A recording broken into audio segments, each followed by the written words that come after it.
Okay, almost done here. This is the second to last one. This is going to be ortho number 7.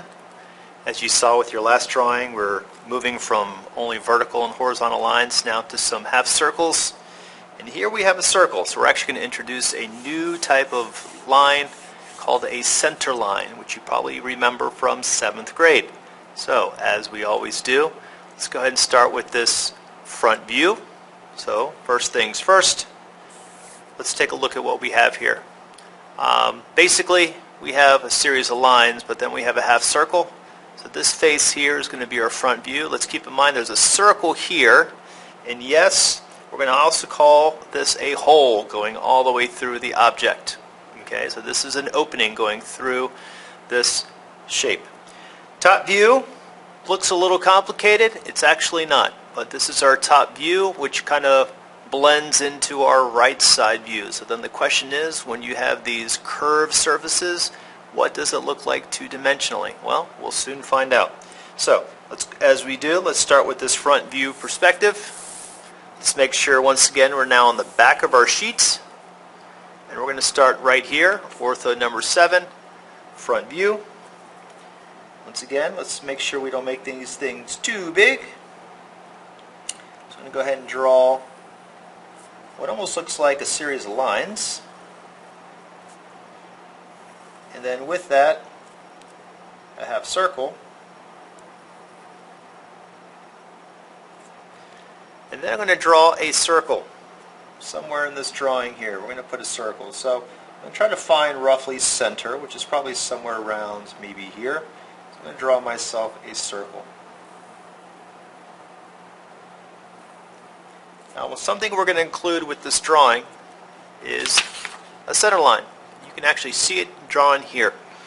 So it basically looks like a crosshair or like a plus. Okay, I'm going to zoom in a little bit closer so you can see what this is going to start to look like.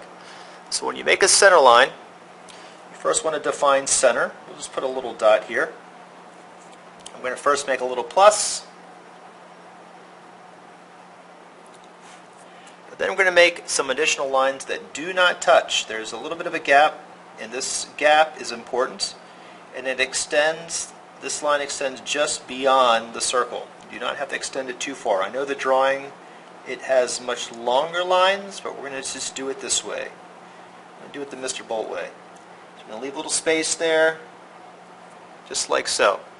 Okay? Now, this is important to know that when you have a circle, you typically will find that you will need multiple projection lines for both sides and for the center.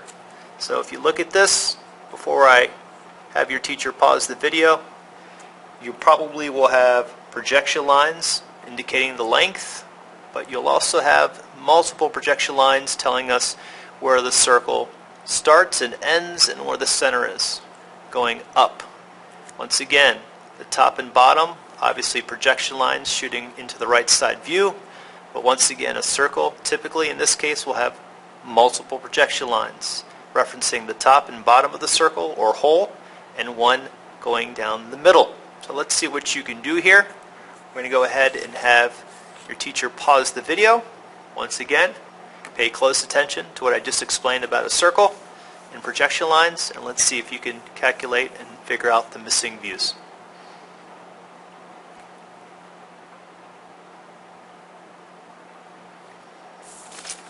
Okay, here we go. So with this one, let's go ahead and start with front to top. Okay, the obvious is our limits here, the length. So we know that we go from the back all the way to the front here of the object. There's our two projection lines. Now look what happens with this circle. We're going to have a projection line coming off of this side of the circle, a projection line coming off of this side of the circle, and then one in the center. So we actually have 3 projection lines coming off of one circle. Okay? Same thing's going to apply from front to right side. We're going to have a projection line off the top, a projection line off the bottom, and then once again, projection lines off the top and bottom circle, along with a projection line off the center. So if you count them, 1, 2, 3, 4, 5, 1, 2, 3, 4, 5, 5 projection lines each. Okay? This is not too complicated. Let's finish off this top view. So we're going to start here, and we know we end here. I'm going to come down. Once again, never want to get too close, so I'm going to leave a little bit of a space there. Now, because this curves, it looks flat. It's two-dimensional. But now we're going to zoom in. Let me go ahead and show you how we make the circle or hole going through the object, how we draw it with hidden lines and another center line. So these are the two edges of the circle. Once again, or I should reference this as a hole. So this is actually going all the way through the object.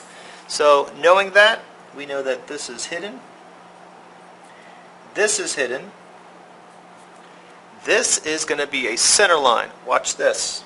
I'm going to make a line in the middle, leaving a gap on both sides. I'm going to extend a line that just goes beyond and a line that just goes beyond.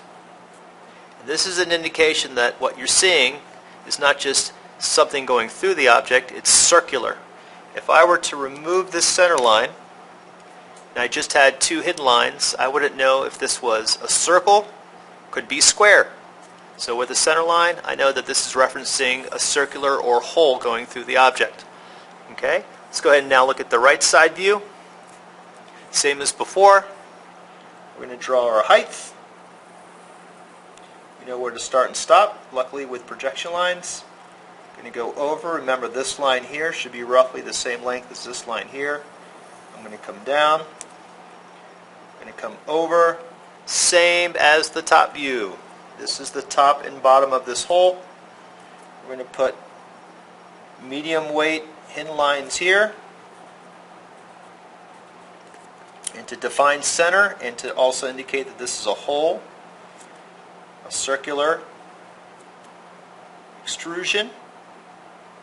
There's our center line. Okay? So just take a close look at this. Because you have these curved surfaces, remember, two-dimensional, things look flat. Okay? Which is why we have multiple views to help us understand what is happening here. Okay? So once again, that's ortho number 7. If you figured out those center lines, good for you. That's probably something you recall from 7th grade. And for some, this is something new. You're going to see this again on your Formula 1 car. Okay? Good job. We're going to go ahead and move on to your last and final drawing, ortho number 8.